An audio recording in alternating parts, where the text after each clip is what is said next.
All right. I think we are live again. We Oh, are live. Awesome. Awesome. Awesome. right. Welcome back, everyone, to this week's podcast. I'm Josh, and that's Al. And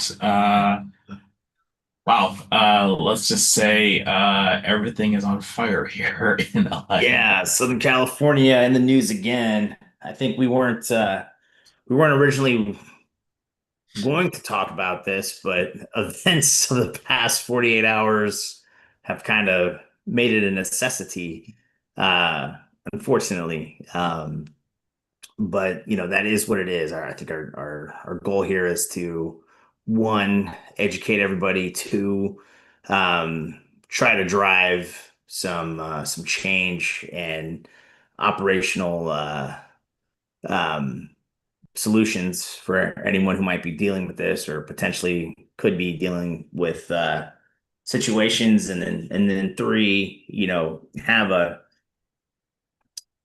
good discussion about pressing issues and root cause factors, and how we hopefully move forward from these events and not repeat the mistakes of the past, right? So Yeah. I think So, that's the goals here. for those of you new to the podcast, welcome.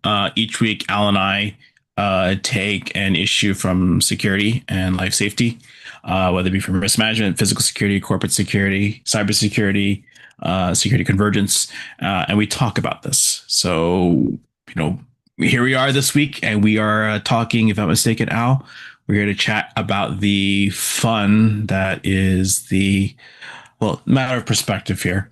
Civil Yeah. unrest versus riots, according to the president of the United States. Ultimately, as they always say, the truth lies somewhere in between. Yep. Yep. So if you haven't been watching the news, we're talking about the city of Angels, Los Angeles, California, here in Southern California. Um, and I'll kind of go over a quick timeline so everyone's kind of aware of what's going on. But if you weren't aware, and I think most of you guys are aware, but there's been quite a bit of demonstrations going on in Los Angeles. Um, for the most part, no major incidences, peaceful demonstrations, but there have been pockets of violence that have, sprouted out within these demonstrations at specific points. So um, let's kind of go over the timeline here. So June 6th, which I believe was last Friday, um, ICE, which is Immigration and Customs Enforcement Agency, it's a federal agency, conducted multiple raids in Los Angeles County. I'll make it simple. Specifically, the Fashion District, Home Depot in Westlake, and a few clothing wholesalers. All right, so there was about roughly uh, between 50 and 100 people who were detained and arrested. Some of those were um, illegal immigrants, undocumented immigrants, whatever the proper term is. It keeps going back and forth from what I see. So we'll just say they did not have a legal immigration status here in the United States. And so that they were transported from the site of detention to a detention facility. Um, and while the word was getting out, a demonstration occurred outside the detention facility.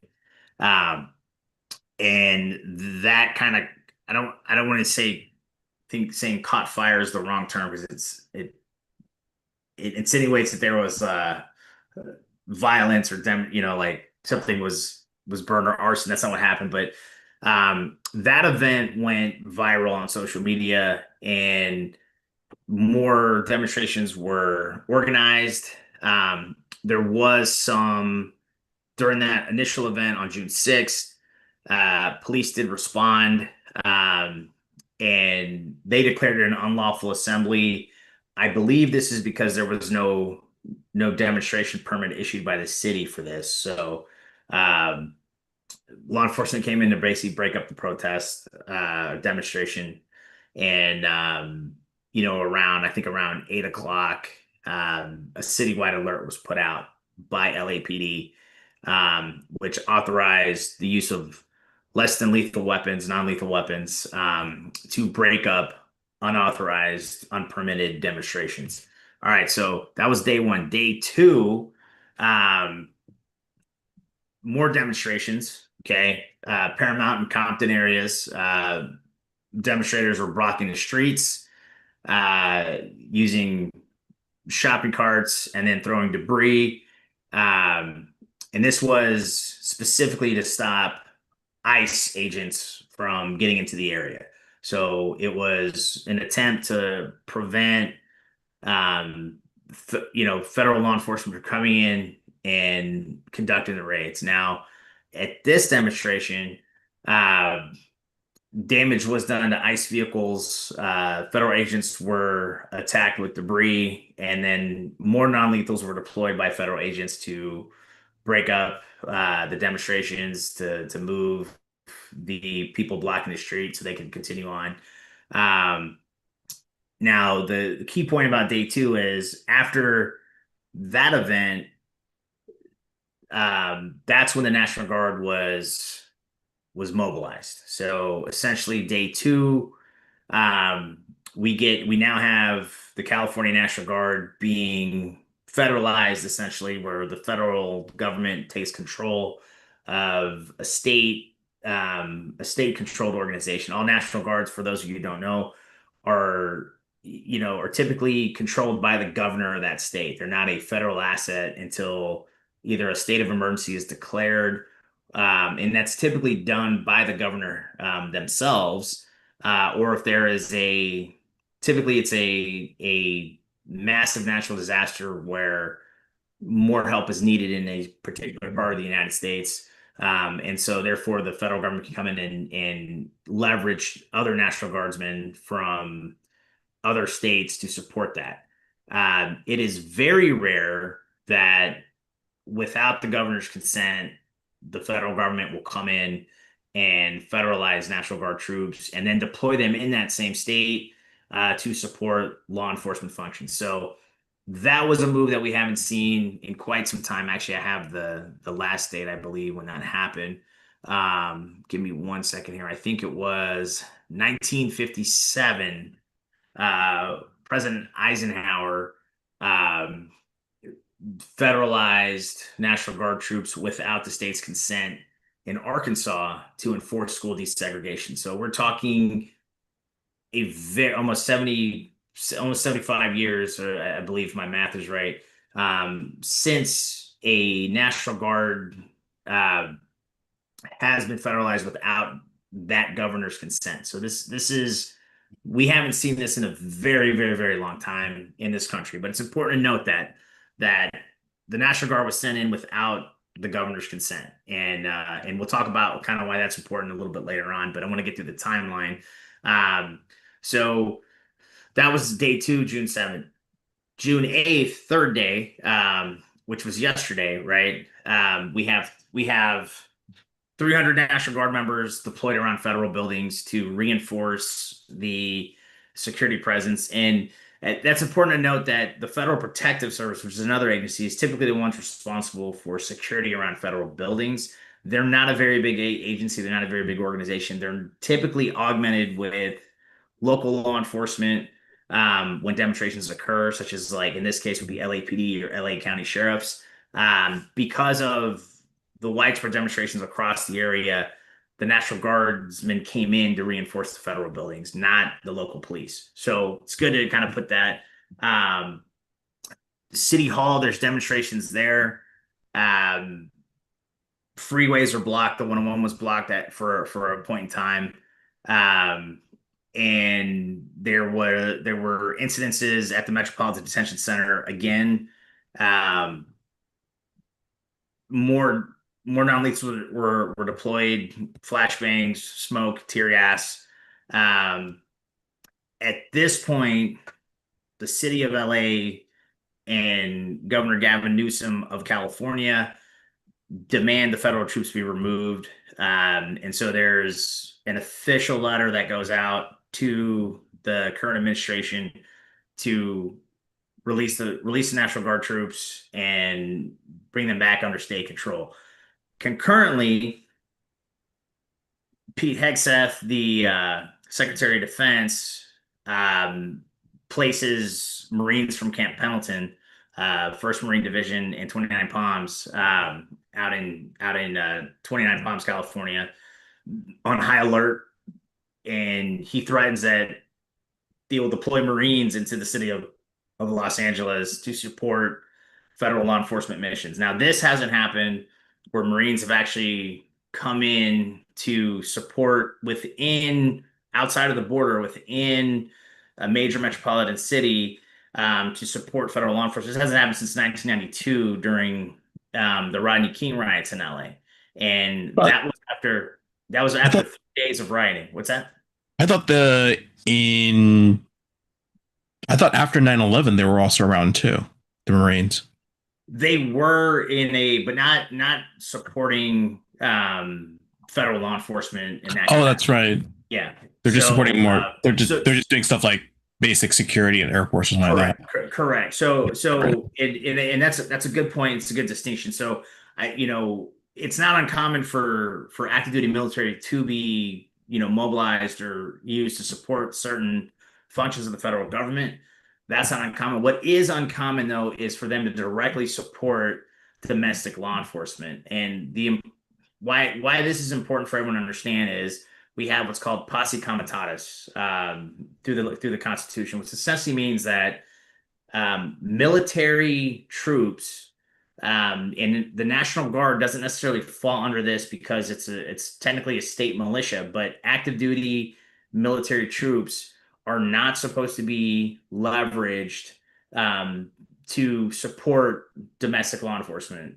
There's a clear distinction in the Constitution. U.S. troops are not supposed to be used against the American people, in really any capacity. There's a very limited exceptions to that, and we'll get to that here in a minute.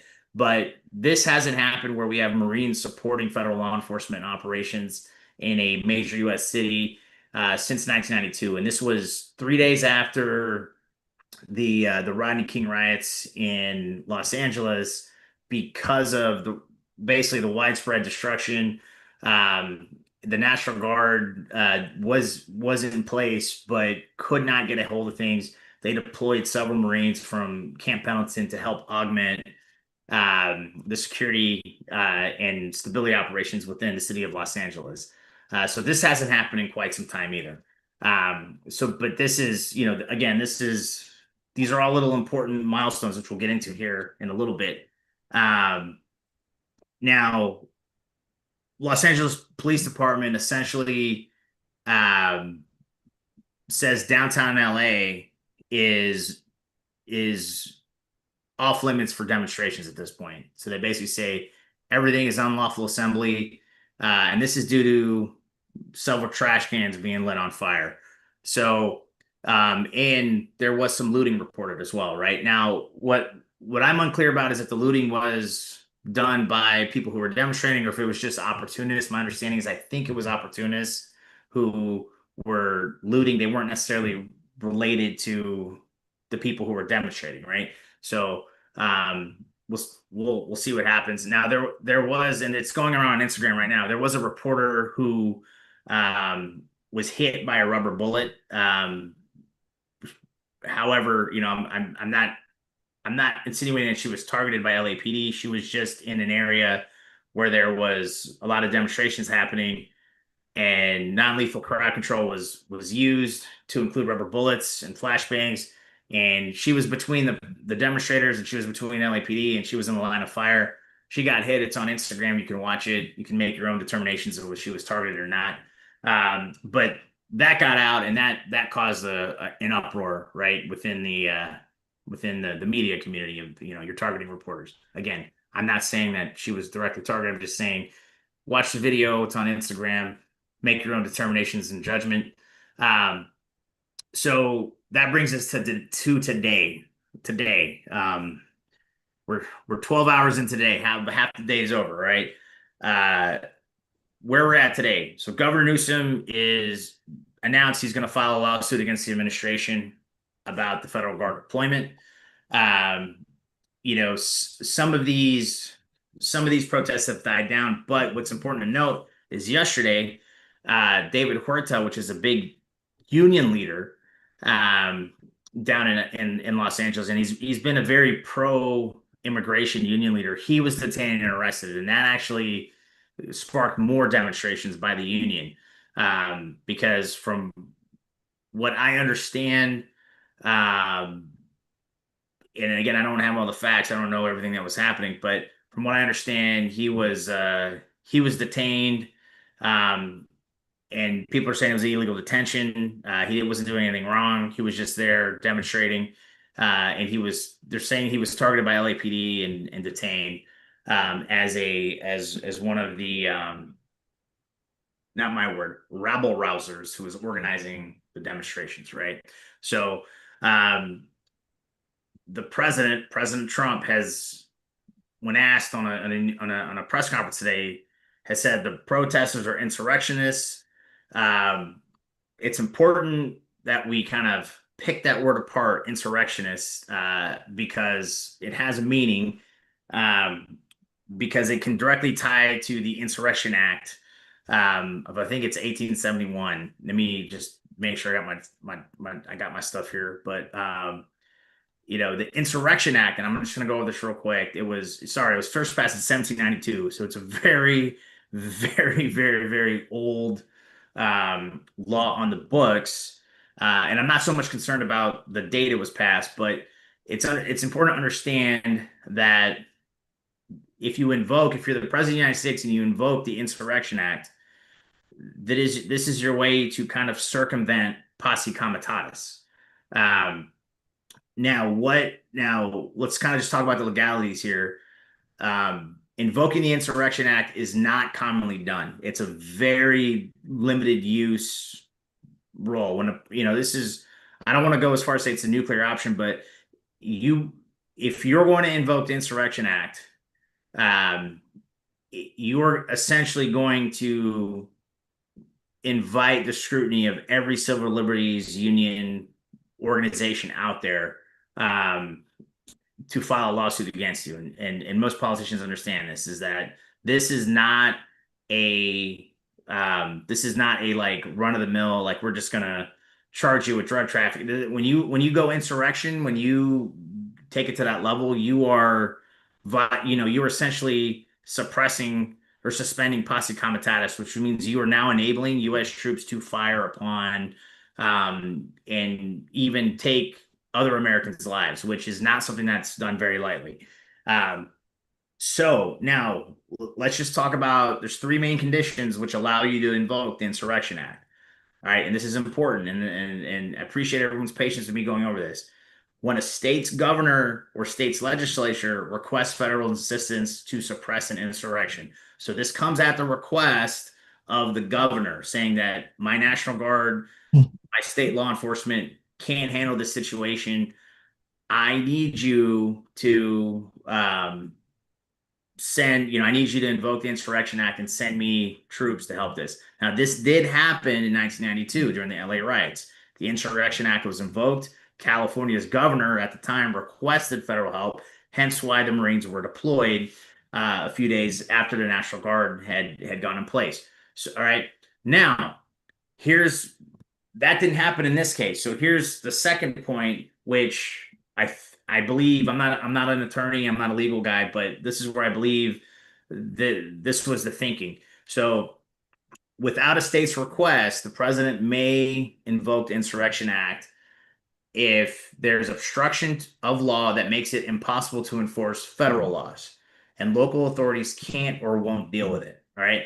So the wording is interesting, right? Because we're talking about makes it impossible to enforce federal law. I believe they are citing the events of June 8th, where the ICE agents were unable to complete their raids for detentions, as the reason why, by the quotes, make it impossible to enforce federal law. However, there's an and there, right? And local authorities can't or won't deal with it. So this makes it kind of a legalese question, right? That'll probably be played out in the courts.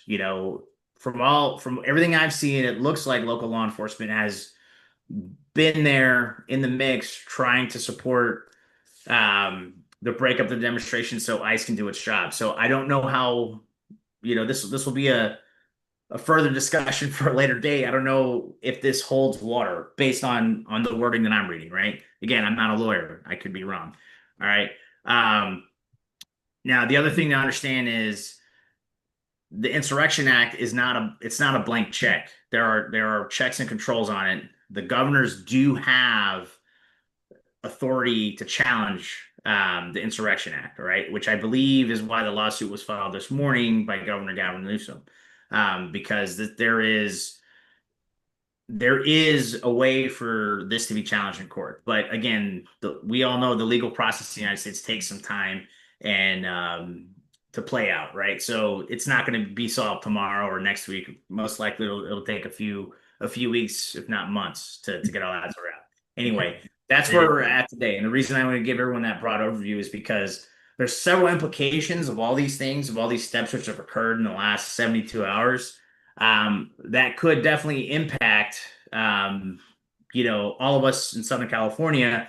But then also, from what I see and from what I've heard, there are more demonstrations planned throughout the United States and other major cities. So this could go more widespread.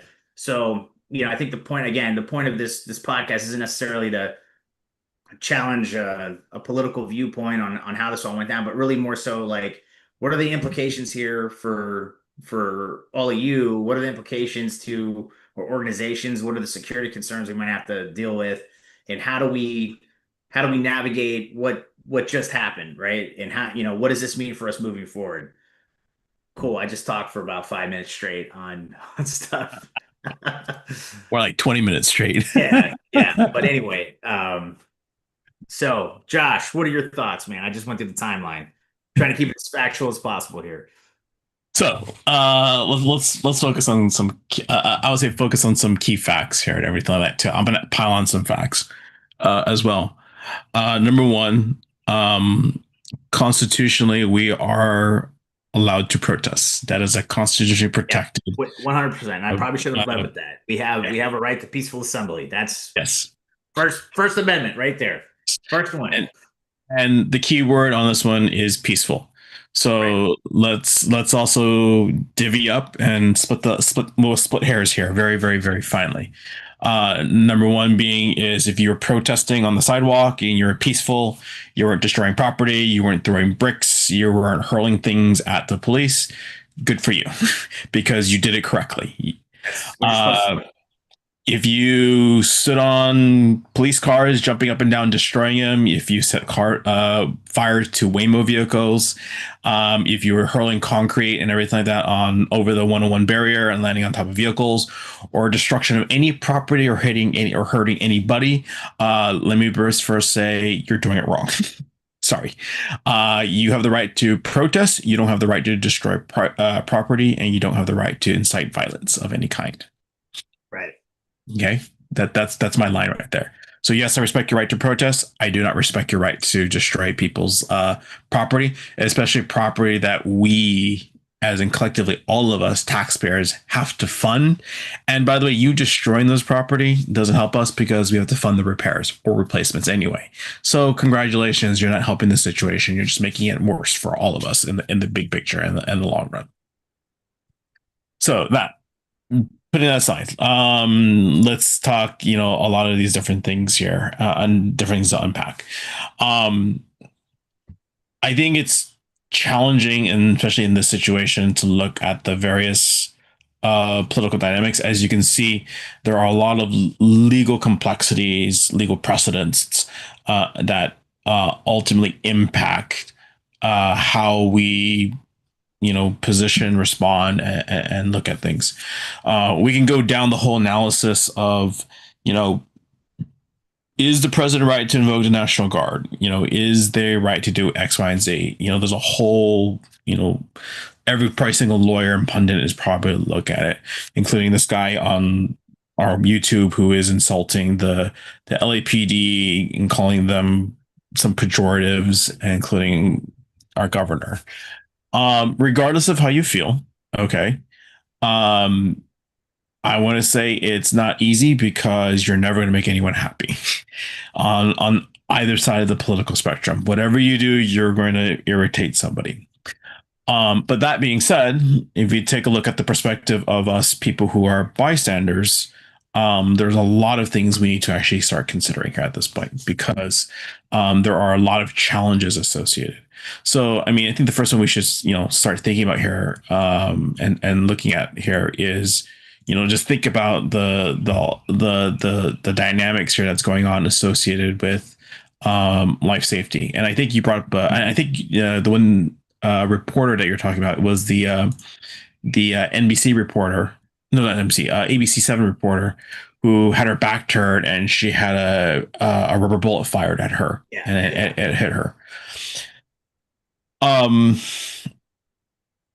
I looked at that video and I'm kind of scratching my head why that happened. It didn't look like, anyone around her or anyone, immediately from her position was, an active threat. So that one kind of was a little bit interesting.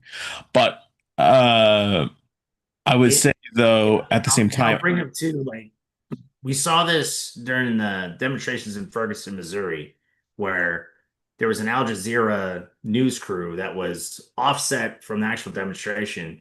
And from what we could, from anyone who viewed the video, it's like these guys are clearly a news crew. It's clear it's media, and you know, from what I saw, again, from the video clips that I saw, they were directly targeted by law enforcement.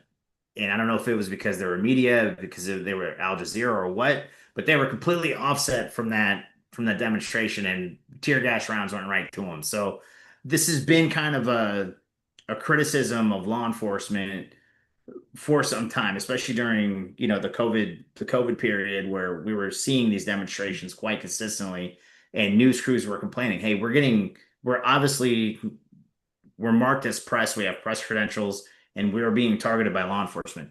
Again, I'm not saying that's what happened on this exact case because I don't have all the information. I did see the clip too, and I was like, well, that was doesn't didn't look doesn't look good. look It doesn't good. look good, right? And It I does think not look good. Hopefully there's other video that which shows something going on behind her. I don't know. I don't want to rush to judgment without all the information, but from the video clip I saw, it really didn't look very good. and I think this is kind of where it comes back to this, the bigger picture of things. Number one, you know, we should probably look from a life safety perspective, trying, I mean, on both sides. I'm not trying to be politically correct. I'm just more interested in trying to prevent injuries and protecting lives. Right, right. Um, it, we need to just de-escalate the entire situation. Both Well, and that, sides and need that to, and that's the key calm word, down. right? De-escalation. And I think when you look at it from the law enforcement perspective, right? The more force you apply to a situation, you you can almost in kind of expect a responding force, right? So a lot of times it's kind of best to let these things just fizzle out. However, I understand law enforcement has to protect themselves as well, right? They have a right to life and safety, just like the demonstrators, right? So, but the things that I find a little troubling with some of these video clips that I've seen come out is, if the crowd is not presenting a direct threat to you, right? If they're not, obviously there's the other situation of where they're throwing cinder blocks or they're, throwing Molotov cocktails. I get it. You have to defend yourself and you have to do what you need to do and you have to defend the people out there as well. Um, you got to do what you got to do, and I understand that. And you have escalation of force and you have policies, procedures. We'll put that one to the side. But if there's no present threat to life, Or you know, property. or property. I think you have to kind of default to restraint, and that's very counterintuitive to what a lot of how law enforcement and military guys are trained. But I think in these situations, especially given the sensitivity of the whole immigration issue in the United States right now, on both sides, right? you risk like we had this term in the Marine Corps. You never want to be, we call it the strategic corporal, right? A corporal is a kind of a mid-level, low-level rank in the Marine Corps, but they're in charge of people. But if that corporal does something which is questionable, and it's on a video clip and it's played for the world, the strategic implications of that and the impact across the entire battle space is massive, right? So we always train our guys like you're the strategic corporal. You need to be conscious of what you're doing, how you're speaking to people, how you're treating people, because there's cameras everywhere. They will, it will get caught, it will get played on the media 24/7, and it's going to actually hurt the overall war effort. And similar for law enforcement in today's environment, you have to be very strategic. You have to think strategically. You have to be active tactically, but you have to think strategically. Like you don't want to be that officer who did something which is now in a media clip, which is now out there being used as fuel to fire, to fuel the fire of other demonstrations somewhere else, right? And we Right. saw that during the George Floyd demonstrations. Law enforcement was doing things, and it's like, well, I'm just doing my job. It's like, yeah, man, you are doing your job, bro. But look, check it out. Like the way you went about it, could you have handled that differently? Because now you're being used as fuel to power other demonstrations because of you didn't think that it was going to impact another state or another city, but now it is, right? Yeah. And I think that's the kind of the hardest part about this is in the advent of social media, you have, thousands upon thousands of clips and real-time footage being uploaded. Historically, you had a perspective or lens that was offered, whether it be LAPD by the media or, small limited firsthand accounts. But with the advent of a smartphone, everyone essentially has, cameras on you and in advance, think about also all the cameras around buildings and everything, those probably works too. So, quasi pseudo police state right here because everyone has a perspective and view. The views of saying, uniformly, I would say, all cops are good, all cops are bad, all protesters are evil, all protesters are peaceful, doesn't apply in this day and age because there is just so much kindling in some sense that gets amplified by just one video going viral.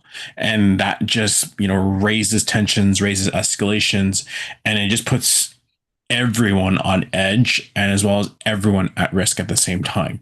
And I think, to your point, Al, people need to think not just about the strategy, but the optics too. How does this look when this ends up on YouTube or TikTok or on the 8 o'clock news? We don't have those, thought processes built in to the average human being. We just act and then we think, oh God, I shouldn't have behaved that afterwards. And rarely, and I'll say rarely, do these law enforcement officers that are on the front line here, rarely do they get the opportunity to provide a counterpoint. It's just not how departments work. They have a comms officer. So you may be doing the right thing and you may have been completely justified. However, you're not going to get your opportunity to explain why you did something the way you did it. So that really, I think a lot of law enforcement has to take that into account. The same with the protesters as well, though. I mean, if you think about it, like if you're organizing a demonstration, um, you're gonna be subjected to the same type of scrutiny, right? You're not gonna have an opportunity to really provide a counterpoint. People are gonna see what they see, and I saw clips this morning of CHP vehicles being attacked by demonstrators from an overpass, right?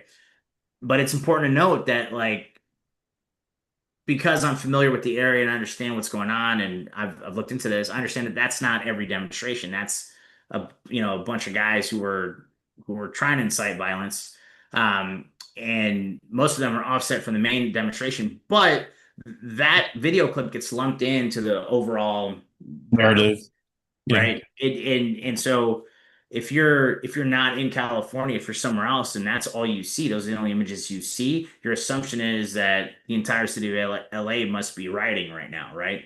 Right. Which is not the case. I mean, you and I both know these are really localized demonstrations. And like I mentioned at the very beginning, majority of them have been peaceful. There hasn't been widespread violence like what we saw in 1992 or we saw in the Watch. It's we're not at that level. We're not at that level. Which though then lends the question though, why is the National Guard and why are Marines being deployed? Where I get the question of, well, we're being proactive. We don't want this to spread and become bigger. And I get that. I really do. I understand where you're coming from with that. But then I also say, are you adding more fuel to the fire here by bringing in more troops? Because and then now calling people insurrectionists. I mean, you now just convert somebody who was going to be kind of a neutral bystander into someone who now believes their rights are being infringed, right? So it's a tightrope you have to walk here. Um, so but we are where we are today, right? So we are where we Yeah. are. And I honestly I do think that, you know, at least this is how I look at it, at least right here, is I trust LAPD. I trust the LA County Sheriff. I also trust CHP. You know, I trust our border patrol people. I really do believe that they are, doing a reasonable job, honestly, all things considered, in, keeping things contained. And they have this tough thing to do, which is the First Amendment. They have to allow people to protest. They can't just simply shut them down just because, they don't agree with it or not. It is something that is afforded constitutionally as a protected First Amendment right to everyone here in the US.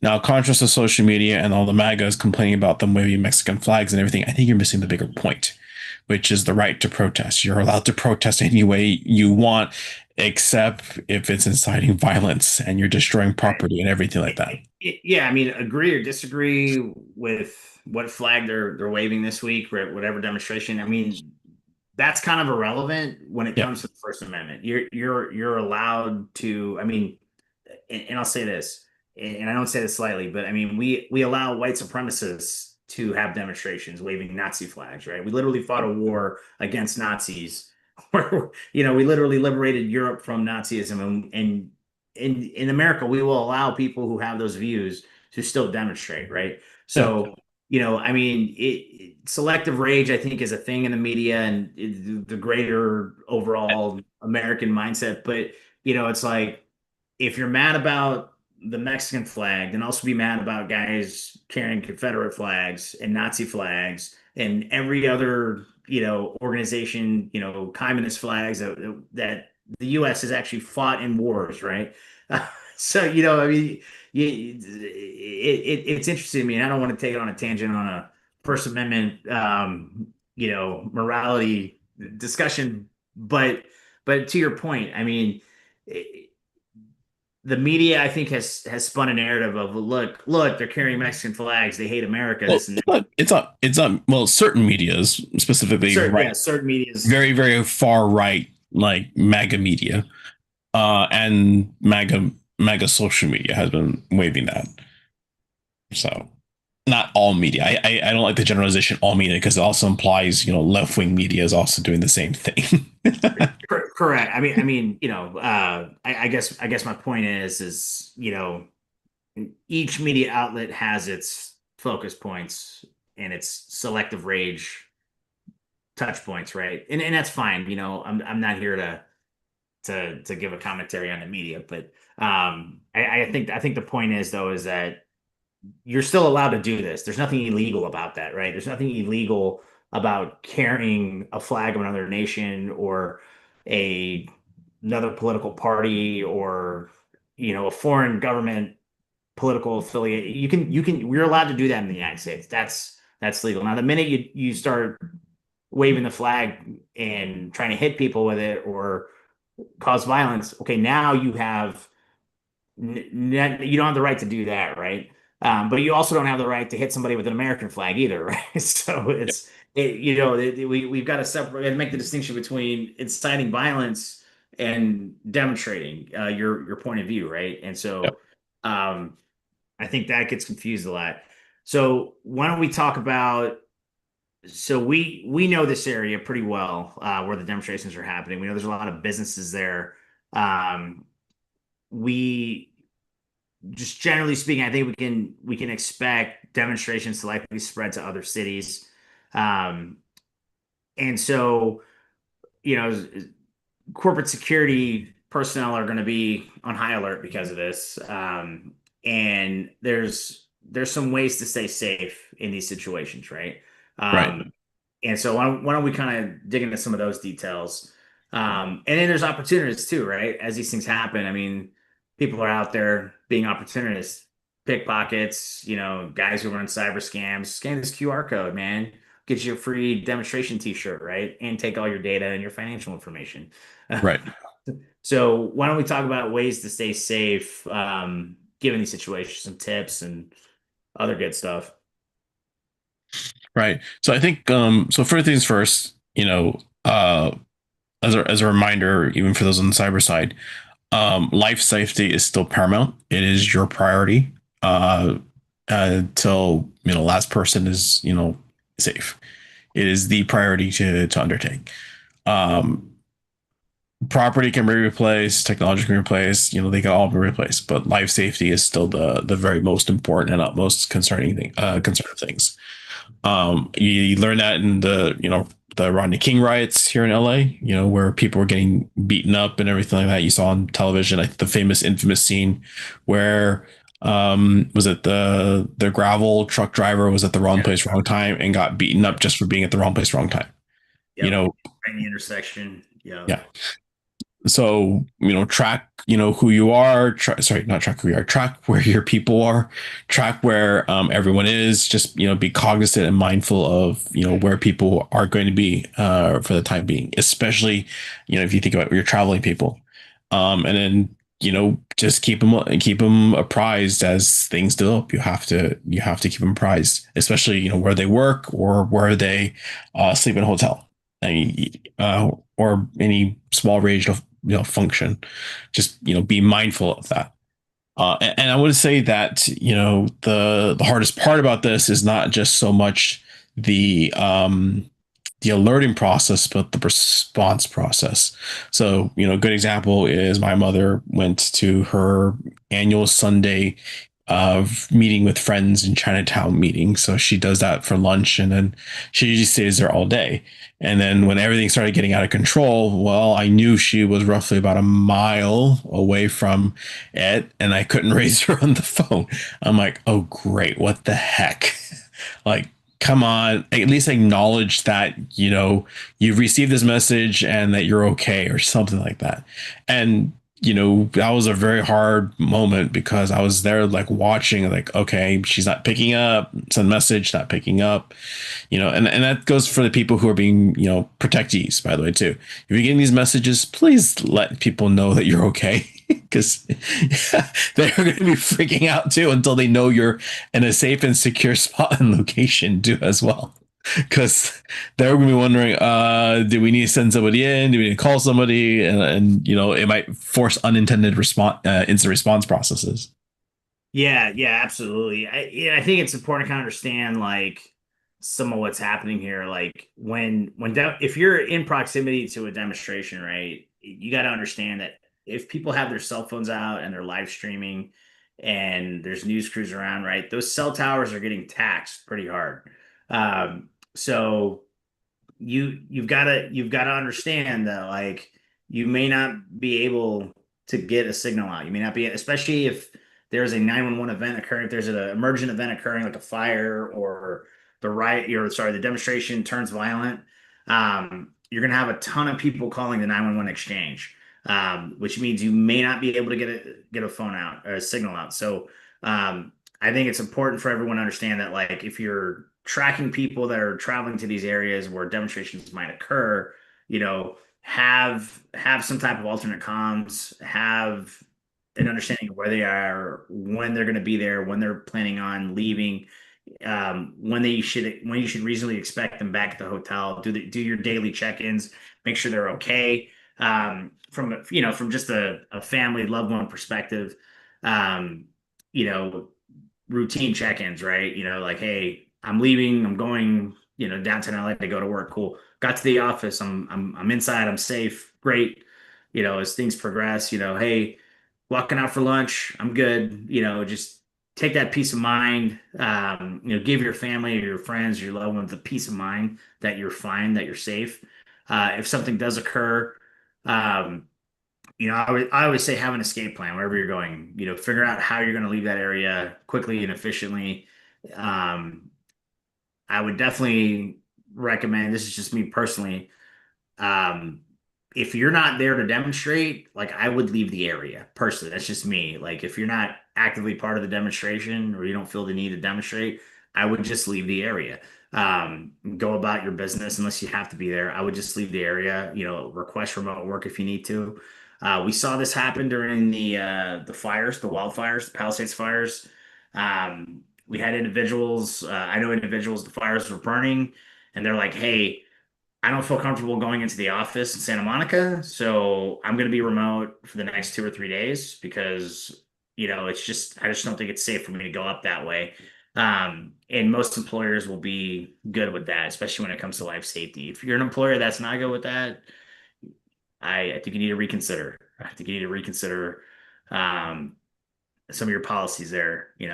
But have an escape plan, talk to your employer if you need to. And it's good to understand proximity too, right? Like, how close are you to potential areas that there could be a demonstration? Like if you're right next to the federal building in your city, that's where your office is, you might want to consider, okay, wait a second, there could be a demonstration here. How's that going to impact me? Are they going to block the garage? Am I going to be unable to get out of the building with my vehicle?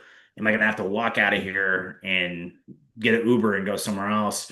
It's good to understand the logistics planning to enhance life safety. Because I know there's a lot of places where if there's a demonstration, flow of traffic sometimes is impeded, right? So what are you going to do at that point if you're not able to actually egress out? You have to have a plan. You have to have a backup plan. The 101 was blocked off on Sunday for a period of time because of these demonstrations. So if you're stuck on the 101 and you're supposed to be picking up, family members or your children from somewhere, and now you're stuck, you need to be able to like communicate with them and let them know, hey, what's your plan? You got to plan for these scenarios because these are things that can realistically happen. Yeah, I thinking also too, just your movements too in that case, like especially, traveling. Like for example, the 101 is a major artery, through the middle of downtown. So I purposely avoid it because I avoid the traffic. Because you lived in LA long enough to know that's that'll be a disaster if you use the 101. But to your point, LA is a city that a lot of people travel to, especially this time of year, right? Yeah. Uh, And it's award season too right now too. Right. So you have a lot of people coming in who aren't familiar with the area, right? Who might be on the 101 because that's where, or you might be in the back of an Uber on the 101, right? Or in a Waymo. In a Waymo, correct, right? So, um, there's lots of implications here, I think, that people have to consider. Um, Also, I think we have to look at because of some of the rhetoric, some of the actions over the last few days, you know, I see a high likelihood of these protests and demonstrations expanding and going other places, right? Other cities in the United States. Yep. Um, and so, you know, you can say, oh, well, that's just an LA problem, but I got a feeling like we all learned this in 20, I think it was 2022 or maybe it was 2020 during the George Floyd events. Like if an incident occurs that's viral enough, it will go widespread. It will go to it will carry over to other cities and demonstrations will happen. So um be prepared for that, right? Be prepared for that. Be prepared to, if you need to go remote and say, hey, I know we were scheduled for an in-person meeting, maybe we just need to go Zoom because life safety is more important than us actually being there in person. If it's going to cause, if it's going to increase the risk to the workforce, or even to the office, right? Maybe we should just be remote and go Zoom, right? And so, there's so many different life, dynamics of that too, because in a major metropolitan, let's say you're more closer to, a lot of residential areas, for example. Well, you may not have a choice because the protests are in front of your doorstep at that Right. point too, as Right. That well. happened to me in Sunnyvale, actually. There was a Black Lives Matter protest on my street, right? Yeah. Which it was nonviolent. It wasn't a big deal, as far as life safety, but I couldn't go anywhere. I'm like, all right, I'm in my apartment and I'm staying here because there's nowhere to go. It was even worse too. Like, imagine if you're like in a hotel and your hotel's like, protest right there. Like, what Yeah, do you, well, you're going to be trapped inside the hotel for a little bit. right. So, get ready to pay exorbitant prices for hotel food for the next 3 to 5 days. Room service. That's right. That's right. But Well, it reminds me, I it was a friend of mine who told me the other day that was it you all or somebody else? I forgot. Someone told me that uh, traveling to Disney World during a hurricane is actually a priority for some families. I don't think that was me, but Well, so someone said it to me because the conversation went like, "Oh, did you know some people like travel to Disney World to ride out hurricanes?" I'm like, "Wait, what?" It's like, yeah, what they do is they purposely book, one of the Disney World properties or hotels, and then they ride out the entire hurricane inside the hotel. They specifically fly into Orlando for that. I'm like, wait, what? But then they love it because after the next day after the storm has passed, the park is all cleaned up and everything by the cast members, and then there's no lines anywhere, so they're just no one's zooming. there. Yeah. I mean, it makes sense. It makes sense. Definitely makes sense. Um, why don't uh, we why don't we talk about so the implications of the union member being detained and arrested. I also think we could talk about building safety too, physical security. Okay, yeah, why don't we go there first? But so number one, I think this comes from my professor. She used to work for Times Mirror. And Times Mirror, if you don't know, used to own the LA Times. So they, if you've seen and drive all around downtown Los Angeles, LA Times buildings and everything like that, including the plant. But I guess at one point she was close enough to where the Rodney King incident, sorry, not incident, riots was happening. And so the end result was, she sent all her staff home that early that day, but she was one of the last people to leave. And as she's, getting there, she's like, the streets are like empty and everything like that. And it's like, oh, geez. And you can hear from I think she said, if I remember the story correctly, she can, hear in the in the distance, all the noise and everything like that. And so she's in a, tuxedo suit and then just like walking away as fast away from the incident as fast as she can. And I think it was like an MTA bus like gets over, like the bus driver doesn't even stop, it's rolling and the door is open and she was yelling, get in, and taking off. But I bring up the story only because not because of what happened, but what afterwards happened. Their entire lobby was completely smashed up. I mean, Yep. destroyed and wrecked.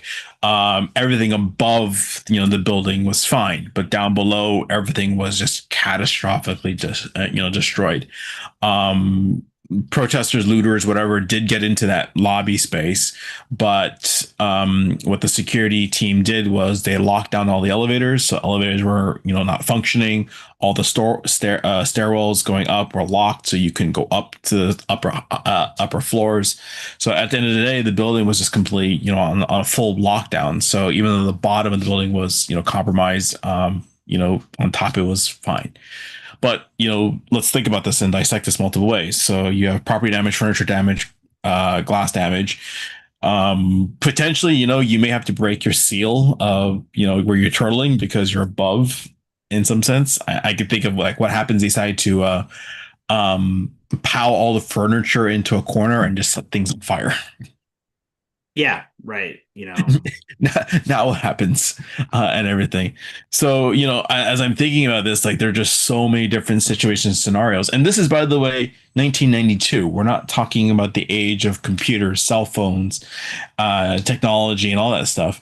That was, way before any of this, we had. And, fast forward today, you have to think about not just the physical elements, but, what happens someone tries to, and if I was a bad guy, really evil, I would take advantage of the chaos, break something, and wear a ski mask, potentially, plug into an unarmed Ethernet jack downstairs with the guest computer because no one's there, and then see what kind of chaos I can do in trying to siphon off corporate data from any office at that point. right. Yeah, I think yeah, the opportunists do come, right? When they see the civil unrest. Um, between the looters, between people who want to gain access to buildings um, that they wouldn't necessarily have access to, and fully knowing that, you know, for life safety purposes, we might have to dismiss the security staff and get them out of the building. So those buildings, for all intents and purposes, are on lockdown, but they're not manned, right? And so, you know, any layered security, physical security system will slow somebody down, but it's really kind of contingent upon somebody responding to the event as well, right? That's part of that layered defense. So, but when you remove that aspect out for life safety reasons, you know, you now essentially have said, well, we'll lock it down and hope for the best. And that's a very appropriate response, in certain circumstances like civil unrest, hurricane, earthquake disasters. There's definitely that is an appropriate response. But we also have to understand that, that means that opportunists may attempt to get into the building and do exactly what you said, and then you think about the banks, you think about, other, places with high value retail items, they're now a target, right? And the looters and the thieves and all that, and they understand that there's not going to be much response given other situation is a bigger priority for law enforcement and everything else. Um, I also which, I oh, go also ahead. I also say digitally too, Yeah, because if absolutely. you have a physical location where everyone reports to work, and that's where your security operations center is and all your tools and everything is, and you send everyone home, for those of you who've converted your offices back, into, in office facilities with no more remote access, you may have essentially cut off all your access to all critical tools that you need. And so, that smaller, 48-inch screen television or monitor you might have in the office is now huddled around a 13-inch laptop. Right. So you got to look at like the business continuity planning, right? Uh, Everything. you're not going to be as responsive as you were if you're in your actual facility, right? And that's okay, because life safety is more important than comfort. But you have to plan for this stuff. If you don't plan for it, now you're, oh man, like I'm not as effective as I used to be, because I don't have my big screens or whatever. So I'd also say you have to plan for it. The things you have to plan for, you have to do your rehearsals, you have to do your crisis action plans. Um, you know, Demonstrations are nothing new, especially in Southern California. I mean, Los Angeles is probably, Los Angeles and New York for that matter, and even San Francisco probably have more demonstrations than all the other cities in the U.S. combined.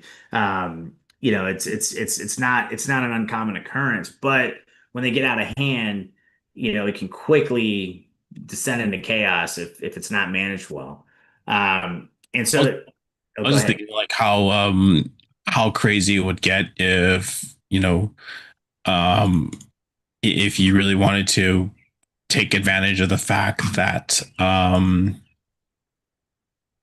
with all the chaos and where everyone is, you could potentially, target businesses digitally, Yeah, and hack them from China or some nation state, and use that as the means or basis to, um, go after them, because they're busy trying to mine the front of the house, let alone the back of the house. So all the resources are all, focused on backing up stuff, focused on trying to protect the businesses, trying to get people out, trying to enact continuity of operations, all of that stuff. Absolutely. I think, the other kind of, I guess, issue here that I think we run into when we're in these situations is when you bring in troops, when you bring in the National Guard, when you bring in Marines to a situation like this, you know, there is a relationship already established between the community and LAPD, right? There's familiarity there. Those officers understand kind of the dynamics of the neighborhood. They understand the dynamics of the people who frequent in and out, whether it be like downtown LA or Compton or whatever. There's familiarity. There's a relationship there. There's a baseline level of knowledge. When you bring in new people, they have to learn the baseline, and the baseline's already thrown off, right? Because by virtue of them coming there, the situation has changed already.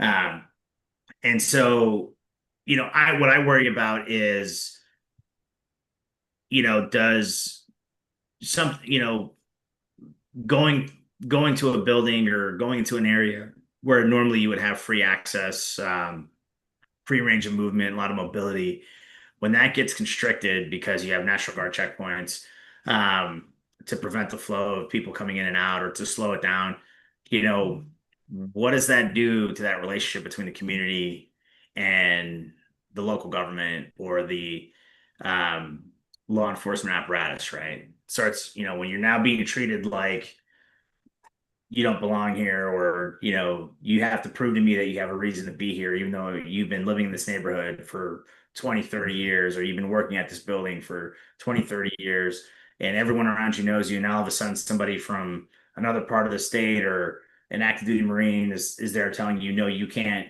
you need to show me ID. You're getting scrutinized, and in your own community that causes tension, a lot of tension, and then that leads to more, rage within the community, right? And now, does this simmer over and become a bigger problem than it needs to be, right? Or than it should have been. So there's those implications as well, right? Which I think we have to kind of consider as we go on this discussion of, if you're corporate security and your workforce is having to transit all these checkpoints, or they're restricted from flow, or they're being scrutinized just coming to the building, what's that doing to the morale? Is it safe for them to be there? How does this impact your business operations? We don't know. I mean, the example I'll give is, National Guard got deployed into Washington, D.C. right after the January 6th stuff happened, right? And so there was major disruptions across the city because you now have National Guard checkpoints. You have National Guardsmen everywhere checking IDs, doing personnel searches, doing things like that, things that weren't happening before, right?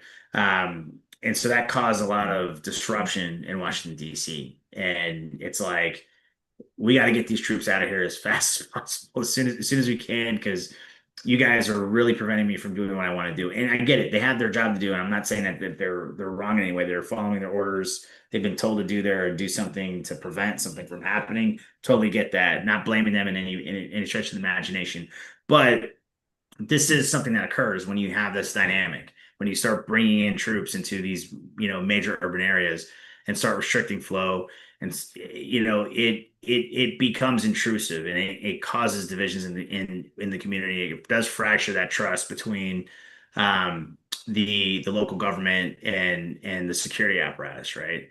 Yeah. So these are things that you have to also consider.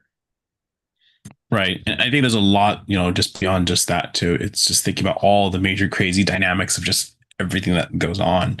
You look at the relationship just with law enforcement, but what about your relationships internally with your business continuity people, with your security personnel, with your C-suite, with your, teams that live in that building that is impacted, the teams members who live in the impacted area. I mean, California, being, here in LA, we're geographically, spread out quite a bit. So Right. since spread, it takes like 5 hours across one end of the Southern California area to the other, just only to go, 50 miles. Right. But, you know, what if you like something happens like in New York City where your density is so high in such a very tight spot? A block, of protests, in Central Park could easily translate into Billionaires Row. And Right. that's like Yeah. what, 3 blocks, 4 blocks away? I Yeah. don't know New Not York. very far. Not Yeah. very far. You But that know, but that near. moves quickly in file account too. And depending on your geography or where you are, anything potentially could be impactful of just how you interact and how you deal with your environment. And you need that relationship between all the people. And believe me, by the way, trying to build a relationship during an incident is probably the worst thing you can do. Yeah. It's we always say Too, you because just because Joe, the person normally you deal with, is on vacation, then maybe you can get away with a little bit of that. But if it's Joe, who's you're supposed to be the front line, you're getting to know Joe the first time, probably not a good idea. right. Well, I mean, when the crisis is happening, it's too late to build the team, right? I mean, it's too late. You're gonna be scrapping things together with duct tape and bubble gum and trying to hope to God it works. Um, I also say like, other kind of like second, third order effects of this stuff, right? Is um you have most building management has like vendors coming in, right? You have your trash people, your janitorial staff that are coming in to clean out the offices. You have your if you have a cafeteria, like on-site cafeteria, you have your vendors coming in there to do that. You have valets, you have all these other supporting vendors that support the building operations, right? It's typically not the company itself that's funding that, it's through the building management. A lot of vendors are used in this. The other thing is too is like if it's not safe per se for city employees or city employees are being targeted, what does that do to sanitation services? Maintenance on water, power. Uh, so there are implications here, like second, third order effects, right? If the vendors can't get into the building, now you have a trash overflow, right? Or you have trash piling up. Now you have an OSHA potential situation where it's not a safe work environment, depending on, how long these demonstrations potentially continue. And if you're in an impacted area, right? If city vehicles keep getting destroyed or keep being targeted and attacked, in certain areas, you're probably not going to get sanitation service. You're probably not going to get these services, right, that you need for the building to operate. And so there's other implications here as well outside of just the life safety, but it's all the supporting stuff too, which then turns into a life safety issue, right? Because you no longer have consistent sanitation, you no longer have consistent plumbing or building maintenance. So now is the building unsafe because we just can't get vendors in because they're either blocked or like this union member who was detained and arrested, right? I mean, what if the union decides to strike and now you have no more building plumbers or you have no more maintenance guys or window washers, right? They're like, no, we're on strike. We're not happy about this. There's implications here outside of just the protection of property and other things. So I think you have to really look at this from a long view of how bad could this get? Well, I was gonna say, it's one of those times where, I think this is one of the good. If I'm gonna go on a limb and say this, agree. Feel free to agree to disagree with me on this one, but uh, I honestly think you should know your community leaders if you're in law enforcement or you're a city leader, because in times like this, anything you say is going to fall upon deaf ears. But if you can get community leaders to help amplify your message to, yes, you can protest. No, you can't break things. You can, install calm. You're adding to the de-escalation of things. And I think, even within your own organizations, the same thing too, having a unified message as part of that process, because it helps, get everything back to normal, as quickly as possible, whatever that normal might be. but helps, restore everything back, hopefully into a degree of calm. Yeah, and I think the community engagement is massive. I think that's what really, in my opinion, really does de-escalate this is, but it's a two-way street, right? Community leaders got to be willing to work with law enforcement and city officials and vice versa. Unfortunately, you know, You're gonna get some who don't, but that yeah, you're not gonna get everyone. But if let's say yeah, let's say out of 100 community leaders, you still got five. That is still five more that you didn't have. correct. Well, and I think what I will say about LA, I think after the '92 riots, right? I think everyone collectively said, "Hey, we can't have that happen again," right? Like we did, like because it was, communities were devastated by that, and community leaders do not want their communities destroyed. Um, and in this, obviously the city and this is multi-million dollar cleanup, probably potentially in the billions, depending on, how bad if it get, I mean, today's money, what happened in '92 would easily be billions of dollars of damage. And so I think that there is definitely an understanding that, when the communities are impacted, it it doesn't benefit anybody, right? If the violence spills over, nobody wins, right? I mean, you don't your message is lost. Whatever you were demonstrating about is lost.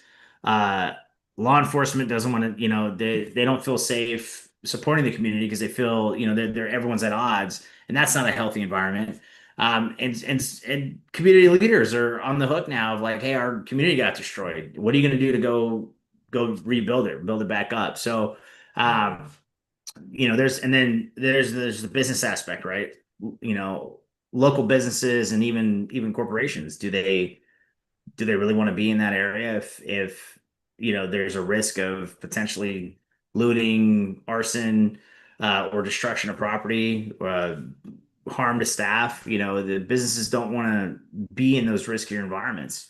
um, and so I think there's definitely an appetite for that working together and coexistence. I think the tough part about this one, and even the '92 riots, is what who they were demonstrating against was law enforcement, and even on this one, it's law enforcement, right? So, um, and traditionally, we've seen if the community does work with law enforcement and vice versa, there's a healthier relationship there.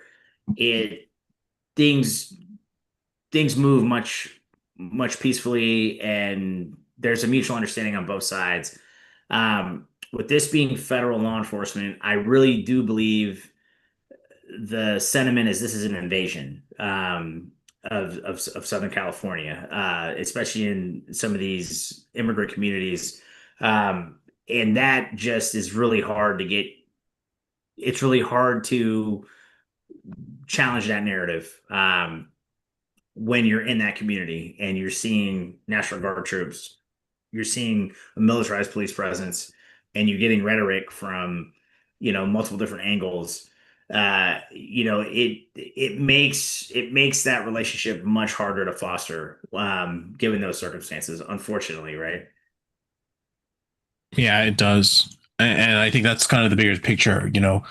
If anything, I'm walking away from this conversation is it's a lot about readiness. It's a lot about resilience. It's a lot about communications and making sure that you have these in place, because if you don't, just things just go horribly, horribly awry, very, very, very quickly. And I think, as we look at all the different things too, I feel bad for the Waymo guys, by the way. I think they lost five, if not six Waymo vehicles being set on fire. Uh, Personally, I don't know why Waymo is being targeted by protesters. That just does not seem good common business sense in anything like that. If anything, that just seems to be, adding kindling and everything like that to um, a political narrative of lawlessness, and only creating a self-fulfilling prophecy of why they needed to be there, and at least my 2 cents on this is it creates a narrative we were right to deploy in the first place, like the National Guard and federalize them. It just adds and feeds to that narrative, which I think, I tend to be maybe a little bit more procedural on this one when it comes to law. Is they should have gotten the blessing of the governor and had the governor activate it versus federalizing it and not having done so in 75 something years, because it creates a very bad precedent, essentially. So, you know, ooh. Yeah, I mean, I think there'll be a lot of analysis done on that decision. Um, I hear both sides of the argument. I hear people want to be preventative. They don't want to see a 92 happen again. They don't want to see what happened during COVID happen again. They don't want to see cities on fire.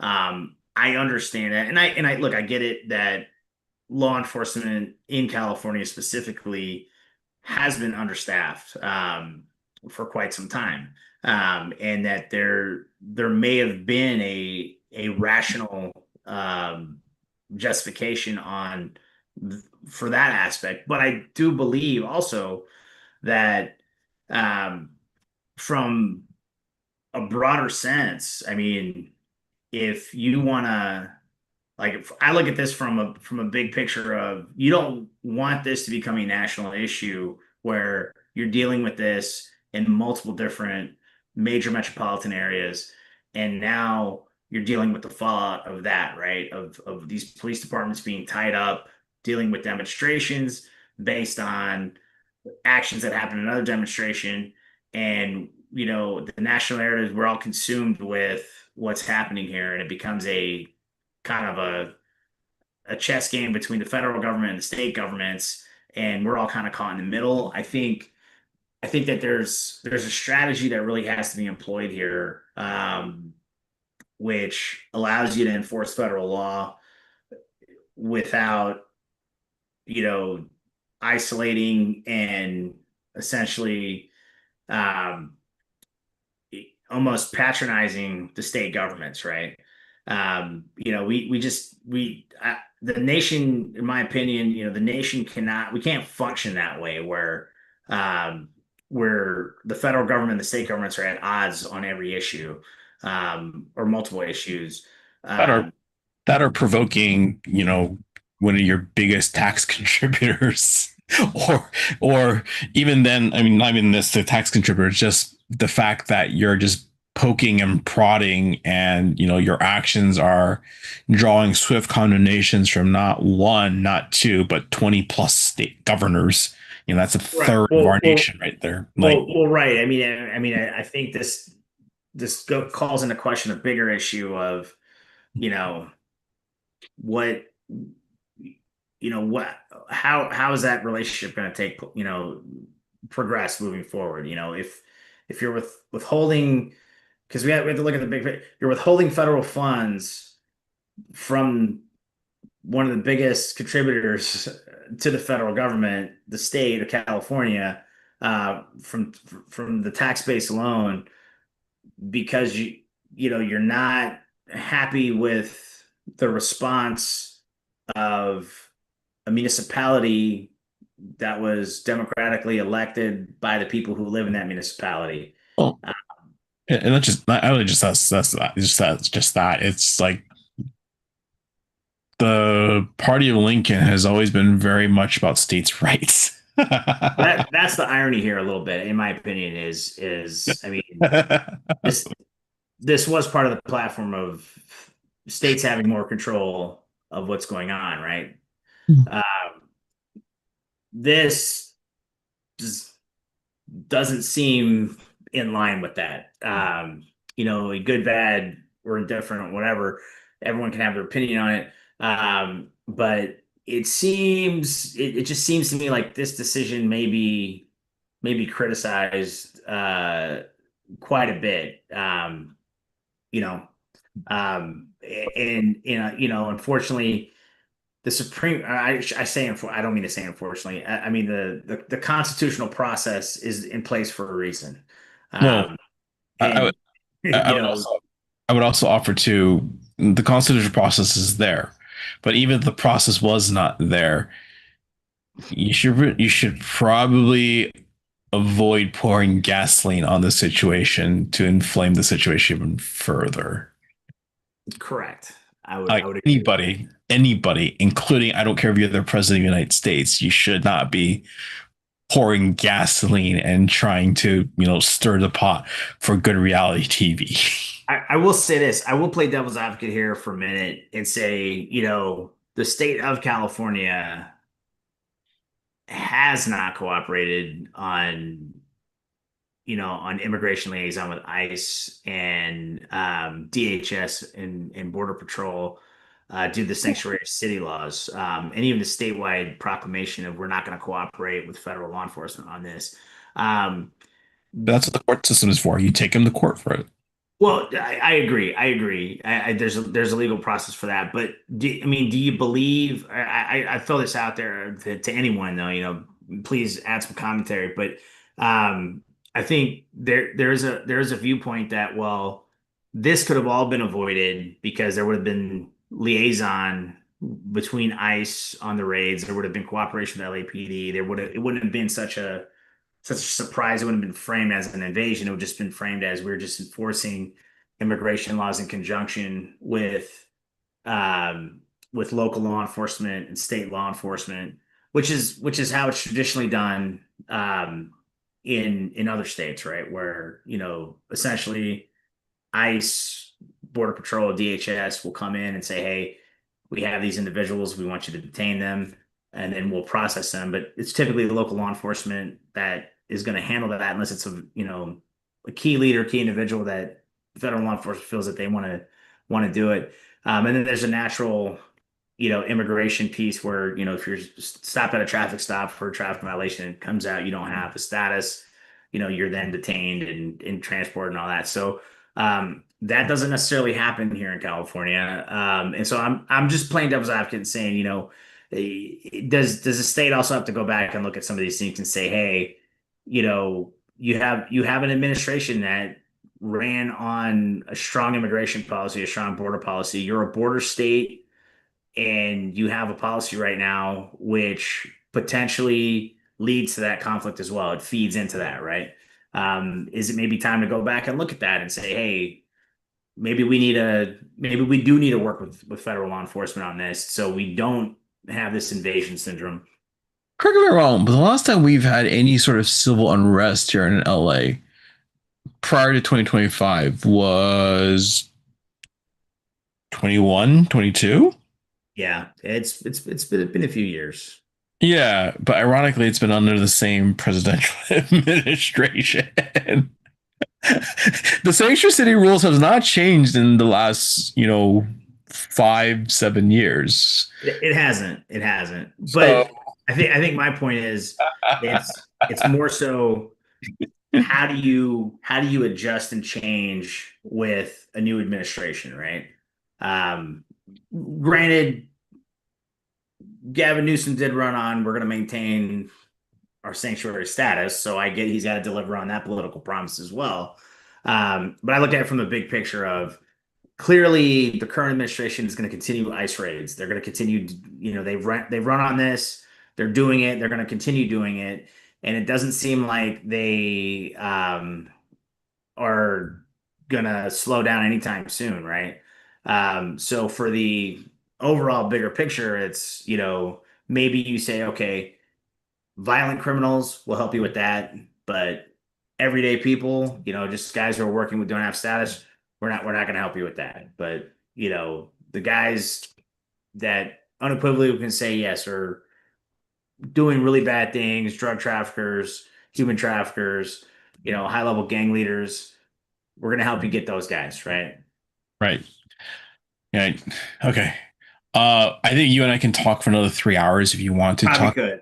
3 hours. There's a lot to unpack on this one. There's a lot going on. In 72 hours, there's a whole bunch of topics we could cover on this. And we're just barely skimming the frosting off the top of the cake. Right. Unless you want to keep going for another 2 hours, I'm happy to do so. But if if you want to wrap up, we can also start wrapping more towards wrap up here. I don't know because there's so much, like I said, to unpack. Yeah, no, we should probably wrap it up. I'm sure it'll be more fun next week. Or you and I might be doing an emergency episode on the road this week. That's right. That's right. All right. So, final thoughts. What do you got? So yeah, so I think my final thoughts here is you don't know, we don't really know where this is all gonna go, right? So be prepared. And I say this a lot. Be prepared. Have a plan, check it twice, and stay in communication. And then for all the businesses out there, corporate security guys out there, you know, be flexible. This is a very dynamic situation. Um, and just be ready, be prepared. Business continuity teams, crisis management teams, you know, you got as much of a warning as you can get. Be prepared, be ready for this because it could be at your city's doorstep here soon. Yeah. I would say the biggest one is number one, just keep remembering life safety, life safety, life safety. Keep focusing on the lives.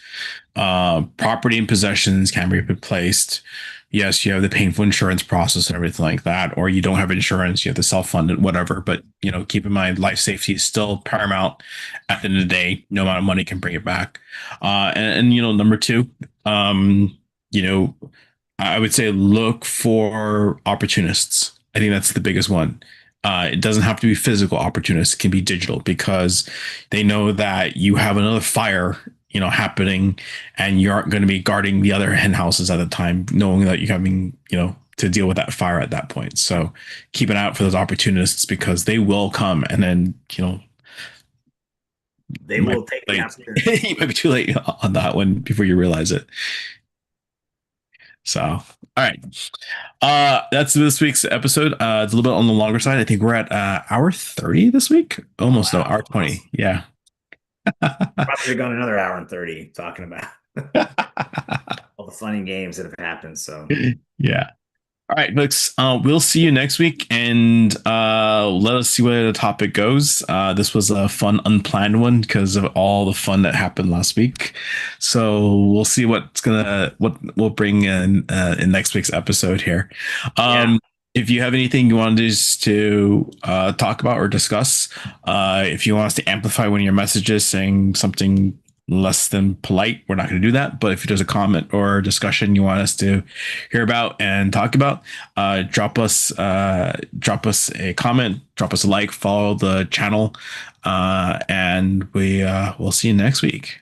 yeah, excited. All right.